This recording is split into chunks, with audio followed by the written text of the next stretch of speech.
eng iqtidorli, iste'dodli yoshlar yig'ilgan. Ular o'rtasida sen iste'dodlisan ko'rik tanlovini bugun ochilish marosimida turibmiz. Asrar edim begona ko'zlar.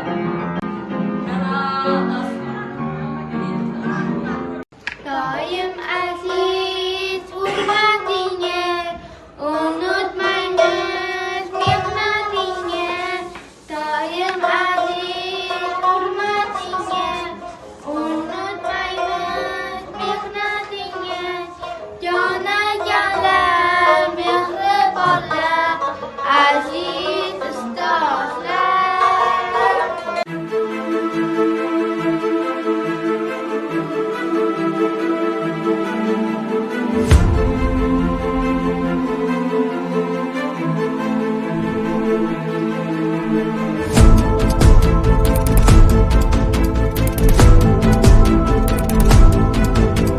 Bugungi tadbirimiz umumiy o'rta ta'lim maktablari o'quvchilari o'rtasida inklyuziv ta'lim hamda uyda o'qitilayotgan o'quvchilar o'rtasida sen iqtidorlisan tanlovi o'tkazilyapti. Asosiy maqsadi Maktabgacha va Maktab ta'lim vazirligi tizimidagi umumiy o'rta ta'lim maktablarining inklyuziv ta'lim sinflari va uyda yakka tartibda ta'lim olayotgan o'quvchilar o'rtasida sen iqtidorlisan tanlovi o'tkazilyapti. Ushbu tanlov men ham shu vatanning bir bo'lagiman shiori ostida ishtirokchilarning iqtidorini va iste'dodini keng namoyish etishni ta'minlaydi. Shuningdek, ularda madaniyat va san'atga bo'lgan qiziqishlarni rivojlantiradi. 30 dan ortiq maktabdan kelgan ishtirokchilar qatnashyapti. Ularning ichida iqtidorli o'quvchilar juda ham ko'p.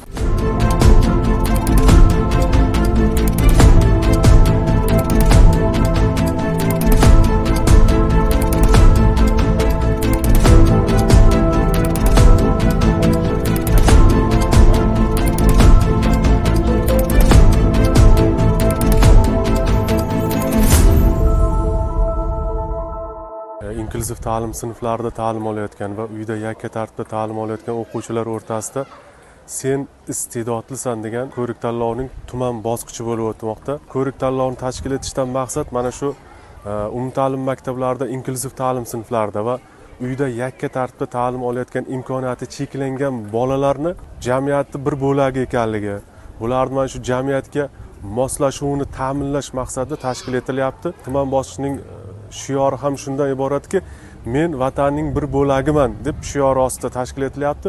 Shundan ham ko'rish mumkinki, o'sha imkoniyati cheklangan bolalar jamiyatimizning bir bo'lagi ekanligi, bular doim e'tiborda ekanligi, bular mana shu umumta'lim maktablarida o'qiydigan sog'lom bolalar bilan bir vaqtda bir qatorda o'qiyotganligi, bular doim e'tiborda ekanligi hammamizga mana ko'rinib qolaversa, mana muhtaram prezidentimizning mana shu 5 tashabbus, muhim tashabbus tashkil etilgan bo'lib, mana shu sohada ham bularni o'sha ishtirok etayotganlik, mana shu imkoniyati cheklangan bolalarning ishtirok etayotganlik katta bir faxr tuyg'usini uyg'otadi. Mana shu bolalarda madaniyatga va san'atga bo'lgan qobiliyatlarni rivojlantirish, iqtidorlarni rivojlantirish ekanligi ko'zda turibdi. Bu bolalarda imkoniyati cheklangan, mana shu inklyuziv ta'lim sinflarida o'qiydigan, uyda yakka tartibda o'qiydigan imkoniyati cheklangan bolalarga bu ham bir e'tibor deb qaraymiz.